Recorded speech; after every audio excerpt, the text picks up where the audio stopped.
everybody, welcome back. If you're new here, hi, I'm Mercury. So today we are going to be doing a book review. I mentioned while I was on the cruise, I started a new book, and not only did I start it, I read it in its entirety in the 5 days that I was on the cruise. I'm reading at a pretty good pace this year, but generally speaking, it takes me more than 5 days to get through a book. Even with like vacation time allotted to me for reading, it usually takes me longer than that. So that really speaks to the fact that I enjoyed the book and I wanted to spend my time reading it. Mercury, you ask, what book did you read? I read The Red Queen, which is the first book in a series by Victoria Aveyard. It might be Avgar.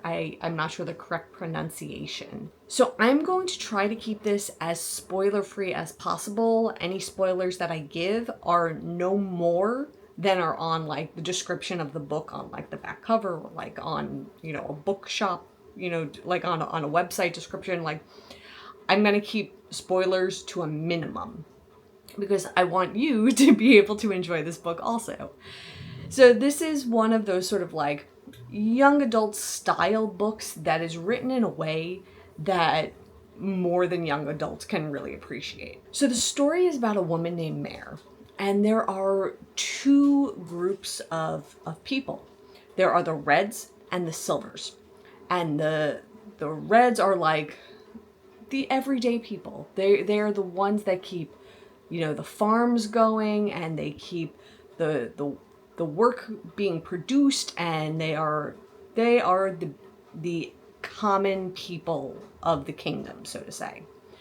These Silvers are sort of like the elite, the nobles, but they got there because they also have powers. Yes, like superpowers, like superheroes, like comic book kind of stuff, right? So generally speaking, the vibe of this book is like Game of Thrones with more simplistic writing format meets, I want to say like, I don't know, X-Men meets like fantasy fiction. I remember I read earlier this year, was it like the First Wizard? Similar kind of vibe to the First Wizard. Similar type of a world being created, right? So it's like taking those three archetypes of stories and combining them all together. And then you get Red Queen. So you have this girl, Mare, who does, raised as a red, and the red versus silver is like the color of their blood. Reds have red blood, just like humans. Silvers with their superpower have silver blood. And, through twists and turns of fate and sometimes, intent, Mare ends up in a situation where she discovers she also has powers. And that is like impossible. They can't believe it. They can't describe it. So again, that's the extent of the spoilers I'm giving you. That was on the back cover of the book. That is in the description of the book.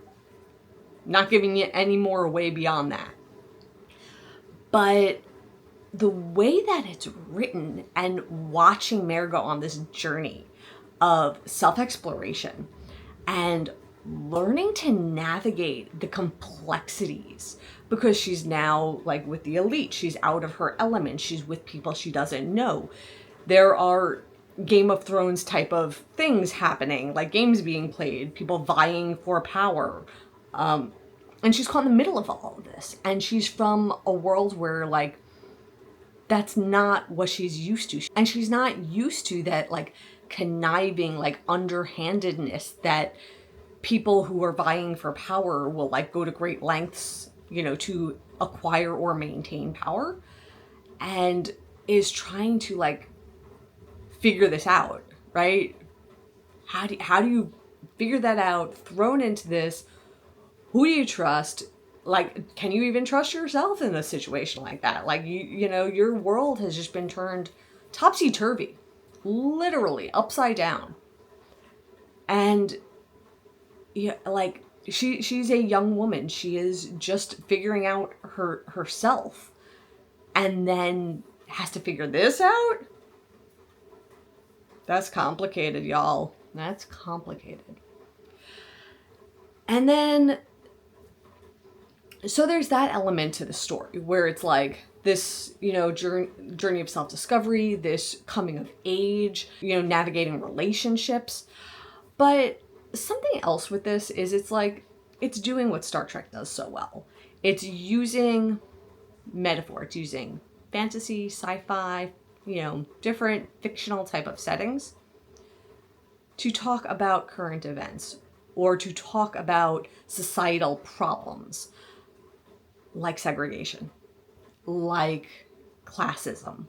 Like, it's using the metaphor of the silvers and the reds to really talk about the problems that it creates in society when you have two groups of people so widely separated by their different upbringings. And it's like, you know, that's what I love so much about sci-fi. I mean, this isn't technically a sci-fi book, but it's like, it's towing the line sci-fi fantasy, you know, and it's still falling under this category of the ability to use metaphor to be able to reflect on societal struggles. So I'll just kind of put that on the table for you, so that way as you're reading it, so that you could have that in the back of your mind while you're taking in the journey that she's going on and what she's encountering along the way. So, like I said, I really enjoyed reading this book. It was so immersive.